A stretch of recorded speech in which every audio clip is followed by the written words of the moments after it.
Oh They're yeah. easy to control. Blacks are easy to control as long as they have animosity for everyone else around them. It's funny that it's funny that you Yeah. mentioned that right there because I heard something really interesting in a video that I saw not too long ago. It was from a guy by the name of Duron Slater. I don't know if you've heard of him or not. No. He's this black Republican who is a Trump supporter. He runs an organization. I think it's called Blexit out of Oh, so, Brexit. Yeah, I've heard of Brexit. yeah, out of Minnesota, I believe. And long story short, this BLM woke kind of person. He was harassing all these Trump supporters at a rally or something, and Yeah. this he was shocked when he saw this Mr. Slater wearing a MAGA hat and Trump shirt and all that, and starts cussing him out this and that. And Slater says to him, "Hey man, have you ever spent any time on the plantation? No, you haven't." And so he goes on. Anyway, he gets interviewed afterwards, and in regards to what you were saying about how blacks are controlled, Mhm. keep in mind this is a black man saying this, not me.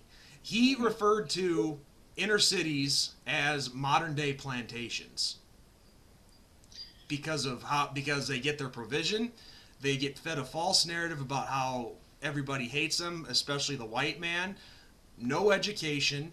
Um, so it kind of, I mean, I'll send you the video. He said it better than Yeah. I did, but um, what are your thoughts on that?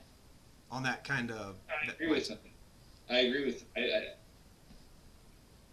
I mean, I think obviously there's a history of racism from the Republicans and the Democrats, but yeah, overall I agree with what he says. I'm probably not as knowledgeable as he is on that. It's obvious that he studied more on that issue than I have, Yeah, but I think overall, yeah, that makes sense. yeah. It Um, was really fascinating what he said. I'll make sure to send you the video so you can see it for yourself of what all he said. But I was just I, curious what you thought about that. I mean, let's be honest here. Like, people talk about gentrification and how, well, you have people in predominantly black neighborhoods living in the inner cities, and then some wealthy people come and buy everything out and make it look a lot nicer. Well, ask yourself the question. I mean, if if those neighborhoods were so great, why would you have to say that they make it nicer? Good point. Because they weren't nice. Why is there so much crime in black neighborhoods? Why are there so many blacks in prison? Why are so many blacks fatherless? I mean, these are issues that a lot of conservatives have brought up. I'm not saying anything new, but it's like if you want to defeat racism, then change yourselves, change your society. Because think about it, racism. The scary thing about racism.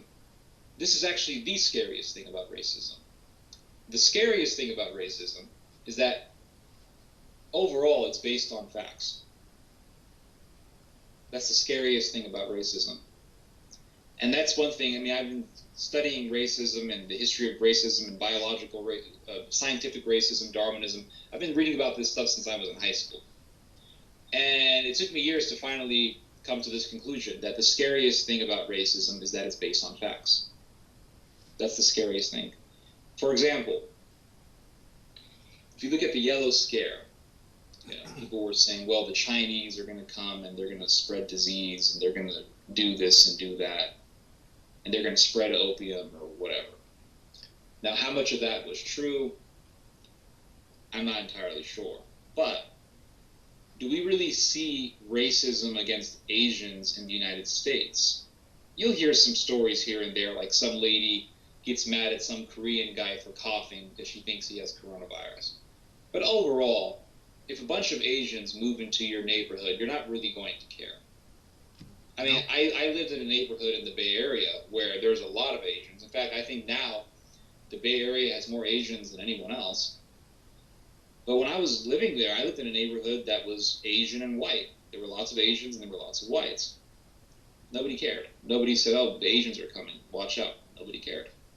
Why is it that if you have a lot of, and I know this is going to sound very insensitive, but why is it that when you have a lot of blacks move into a neighborhood, people get scared? People say, well, there is such a thing as white flight. Whites, they leave a neighborhood because, well, a lot of blacks are coming in. And so you have white flight. People say it's racism. Is it? Or is it that they're just terrified? They're terrified of their houses getting broken in. They're terrified of drugs coming into their neighborhoods. They're terrified of murders and gang violence. They're terrified of all these. because of unfortunate things that do indeed happen in the black community. That's a fact. It's not being racist. It's a fact. So racists will come along and they'll say, well, look at these blacks. They have all this crime, and so now this is proof that they're inferior. Well, the fact in that is, yeah, there is a lot of crime amongst blacks. The lie is that blacks are innately inferior. So they mix truth with lies. So but you see, what gets people to believe the lie is the fact that they present. They give you a fact, and then they give you a lie. The fact is like the trap in the mousetrap. So they'll say, well, blacks commit a disproportionate amount of murders and crimes. Well, that's true. Well, this is why I say that blacks are innately inferior. Then you believe that.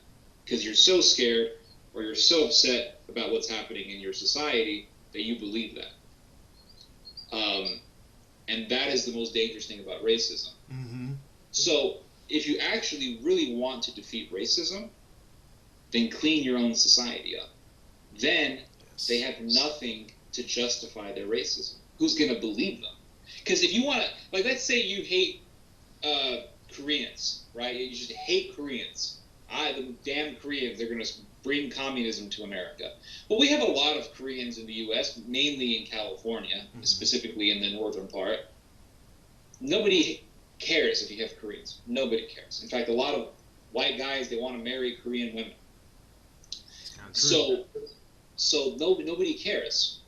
But if you had a huge problem with Koreans coming in here and spreading communism for Kim Jong-un, then yeah, a lot of people would believe you. They would believe that one racist guy, and that one racist guy would have a substantial following. So what gives that one racist guy, who we consider fringe, overnight a substantial following? It's the facts that he is presenting. Yeah. So imagine if the blacks weren't committing all this crime. Imagine when blacks move into your neighborhood, you don't get worried, you don't get scared of someone breaking into your house. Imagine if blacks didn't have this what's the term, like this reputation of bringing crime. Then there would be no anti-black racism. Yeah. And you can say that with about anything. Just if you would just go, any group of people, not just blacks, but whites included, where there's, the stereotypical trashy trailer parks where meth is being dealt and all that kind of stuff. If you just clean up your environment, then you would get rid of all that bad reputation and other negativity. Yeah. But that's the bottom line. It truly is that simple. This whole thing about, well, people out of nowhere, it's nonsense. It's just nonsense. It's